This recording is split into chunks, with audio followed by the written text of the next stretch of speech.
नमस्कार. वसंत फुलला ओघळण्याआधी वसंताचे आगमन चैत्र पाऊली मोहरली. त्याचं येणं तिला नवीन नव्हतं, अनपेक्षित तर मुळीच नाही. तरी दरवेळी त्याच्या आगमनाची वर्दी देणार कोकिळ कुजून ऐकलं की ती अर्थबाह्य थरारून जात असे. त्याच्या स्वागतासाठी मग ती तिच्या सर्वोत्तम साज लिहून तयार राहत असे. जणू तिच्या शृंगारपाशात अडकून वसंत कायमचा तिच्याजवळ थांबणार होता. तसं होणार नाही हे मात्र तिला पुरेपूर माहिती होतं. 2 महिन्याचा तो पाहुणा, आंबेमोहोरचा पाहुणचार जोडून तो परतीला निघे. त्यानंतर होताच विरहाचा ग्रीष्म तनमन जाळायला. कुहू कुहू कोकिळाच्या आवाजाची डोरबेल वाजली तेव्हा चेतू तिच्या काव्यमयी सुखस्वप्नातून बाहेर आली. आला वाटतं वसंत, असं स्वतःशीच म्हणत ती दार उघडायला पळाली. दार उघडताच वसंताला पाहिलं. दर्शन कुणाचं व्हावं तर ते चेतूनचं. असा आता बऱ्याच वर्षाचा रिवाज पडला होता. काय म्हणते माझे चैत्र पावले? दरवाजात आपल्या हृदयस्वामिनीला पाहून वसंतानं लाडीवपणाने विचारलं. त्याचा नेहमीचा प्रश्न ऐकून चेतू मनापासून लाजली. त्याच्याखेरीज कुणीच तिचं संपूर्ण नाव घेत नसे. चैत्र पावली हे तिचं घसघशीत नाव फक्त शाळा कॉलेजच्या दाखल्यात स्मृतीत होऊन राहिलं होतं. बाहेरच्या खऱ्या जगण्यासाठी ती केवळ चेतू होती.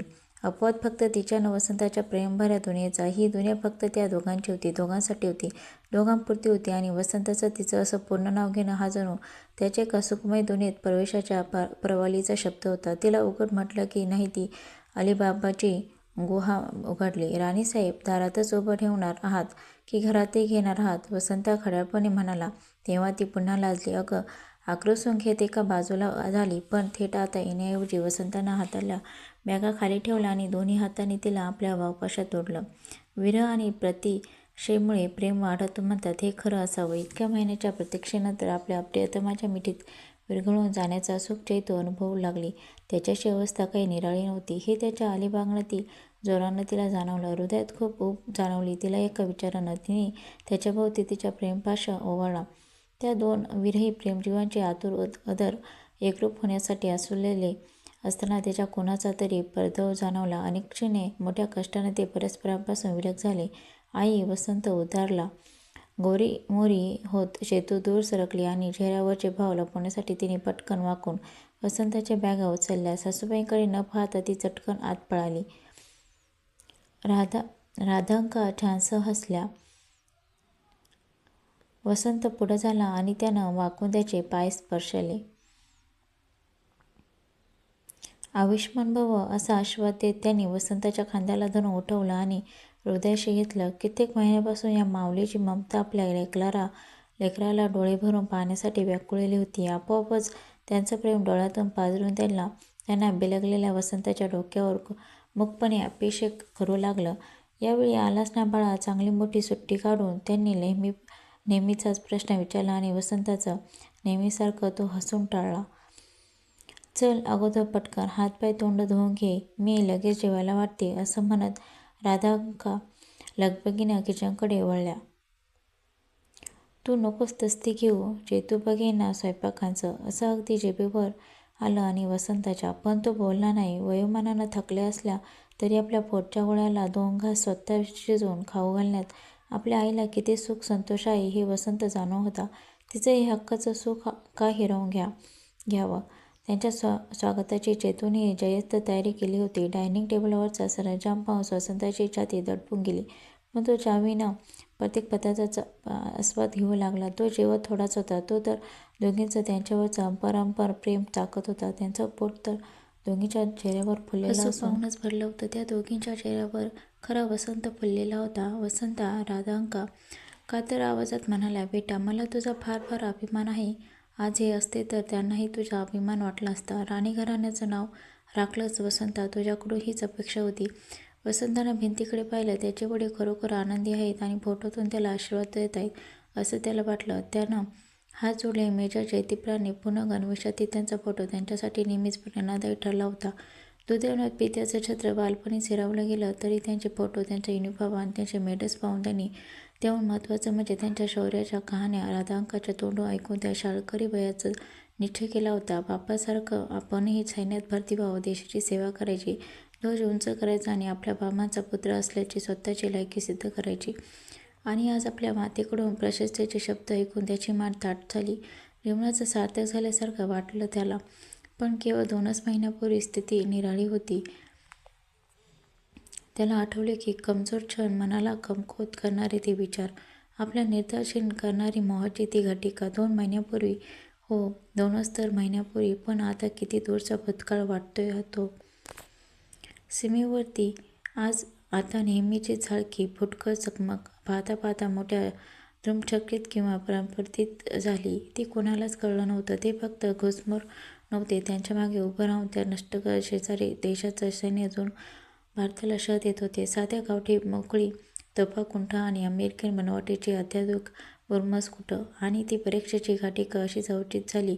वसंताच्या खांद्याला खांदा लावून लढणारा तो सरकारी नव्हे तर त्यांचा मित्र अचानक कोसळला आणि वसंतचं लक्ष एक क्षण शत्रूवरून विचलित झालं. त्याच्या हातात ते मशीनगन क्षणभर शांत झाले आणि त्याचा फायदा घेत शत्रूने त्याच्या दिशेने एक घातक बॉम्ब फेकला. तो वसंतापासून केवळ 6 यार्डवर फुटला आणि दूर धुळीच्या ढगाखाली दोघेही दिसेनासे झाले. धुराच्या त्या लोटामागे वसंतानं आपल्या जिवलग साथीदाराकडे पाहिलं. वरमी लागलेली गोळी दिशेनेची प्राणज्योत कायमची मालवून गेली होती. वसंत कोलमडला. तो हा क्षण सैन्यात असला तरी मृत्यूला त्यांचं प्रथम इतक्या जवळून पाहिलं, इतक्या निकट अनुभवलं. निमिषासाठी आकाशात विलक्षणता चमकावी आणि सारं चित्र उजळून निघावं, तसे एका क्षणभरात ते विचार येऊन गेले. कित्येक प्रतिमा चमकून गेल्या. त्याला स्मरण, दिनेश नुकतंच एका लहानग्या बाळाचा पिता बनला होता. पुढच्या महिन्यात मोठी रजा टाकून गावी जायचं स्वप्न पाहत होता. तिकडे कितीतरी नेत्र डोळ्यांचे काजवे करून त्याची वाट पाहत होते. त्याच्या चिमुकलीचे पेटुकले नेत्र, त्याच्या प्राणप्रियेचे वाटेवर अंधारले नेत्र, त्यांच्या वृद्ध आईवडिलांचे प्रतीक्षेत दमून गेलेले नेत्र. आणि त्या नेत्रांना आता दिसणार होतं ते केवळ त्यांच्या लाडक्याचं तिरंग्यात लपटलेलं केलभर. क्षणार्धात वसंतच्या मस्तकात तिडीक उठली. माणसाचं रक्त पिणाऱ्या जीवलगांची ताटातून करून आणणाऱ्या या निरर्थक निभृत लढाया करण्याच्या कशाला? आपल्या माघारी आपल्या जितूचं, आपल्या आईचं काय होईल? उद्या आपला देह चंदनी पेटेतून त्यांच्यासमोर गेला तर त्या दोघी या धक्का कसा पचवू शकतील? त्यापेक्षा या धुराचा आणि गोंधळाचा फायदा घेऊन पळून जावं का? घरी गोलमजुरी करू, कारकुनी करू, पण रोज सायंकाळी आपल्याला आपल्या परिवाराचे चेहरे पाहायला मिळते आणि त्यांना आपला चेहरा बघता येईल. यापेक्षा आणखी सुख ते काय? जावं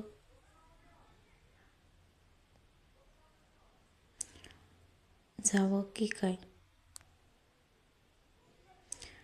धूर खाली बसू लागला होता आणि त्यासोबत त्यांच्या मनात उठलेला धुराळही थंडावू लागला. त्याला दिसेल फोटोतून त्यांच्यावर नजर ठेवून असणारे करड्या शिस्तीचे त्यांचे बाबा. ते काय म्हणते, पळपुटा, भ्याड, कुलकल. त्याला दिसली त्याची आई. तिला काय वाटेल? रणांगणातून पळ काढणारा नामर्द जन्माला घालून कूस धन्य होईल का तिची? आईच्या पदरात लपायचं तुझं आता वय राहिलं नाही, असे खडे बोल सुनावले का ती? आणि त्याला दिसली त्याची चित्रपावली. ज्या शूर जवानांना तिने आपली जवानी कुर्बान केली होती, तिला शोधत बसेल का ती आपल्या पराभूत नजरेत? त्याच्या हातात तिने मोठ्या विश्वासानं स्वतःचा हात दिला होता. त्याला पळपुट्या पायांची साथ देईल का ती? घरी पोचल्यावर अभिमानी नजरेच्या पंचाळत्या ओवाळणारे जितूचे मान असल्या भेकड नवऱ्यामुळं कायमची खाली जाईल. त्याचं काय? एवाळा धुराळा पूर्णपणे खाली बसला होता आणि सारं काही त्याच्या नजरेसमोर स्वच्छ दिसू लागलं होतं. मग पुढं काय घडलं ते त्यालाही नीटसं आठवत नव्हतं. त्याला आठवलं हे एवढंसं धर्मक्षणी थांबलेले आणि स्फोटकाच्या दारूची काळसर करडी फुकटी धूळ आणि रक्त यांनी माखलेला वसंत उभा आहे. त्याचे कामकीड ऑफिसर फोनवर राधिकांशी बोलतंय. वसंत अजूनही मनासात बधीर आहे. त्याला फक्त एवढंच ऐकू येते की मौसी, तुझा पोरगा अभिमन्यू आहे. एकटा शत्रूच्या गोट्यात वाघासारखा शिरला, खात्मा केला. भारतमातेचं नाव राखलं आणि मेजर राणे साहेबांचंही. आज हे दूरसं आठवत त्याची नजरही दुरस्त झाली. त्याच्या डोळ्यात अश्रू जमू लागले होते. चेतूचं त्याचे अश्रू ओघळण्याआधी त्याच्या डोळ्यातूनच घेतले, तेव्हा त्याला पुन्हा तेच जाणवलं. त्याच्या या दिवशी त्याला साक्षात्कार झाला होता. राधांकाची ममता आणि चेतूचं प्रेम हे त्यांच्या सर्वात मोठं सामर्थ्य आहे. त्याची कमजोरी नव्हे, त्या दोघी आणि शक्ती होत्या. त्याचा दुबळेपणा नव्हे, प्रेम क्षीण बनवत नाही, ते बळ देतं. ते पुन्हा आठवून त्याच्या चेहऱ्यावर प्रसन्न स्मित उमजलं. ते पाहून चेतू हसून म्हणाली, वसंत फुलला बाई माझा, वसंत फुलला. आजची कथा आवडल्यास चॅनलला सबस्क्राईब नक्की करा.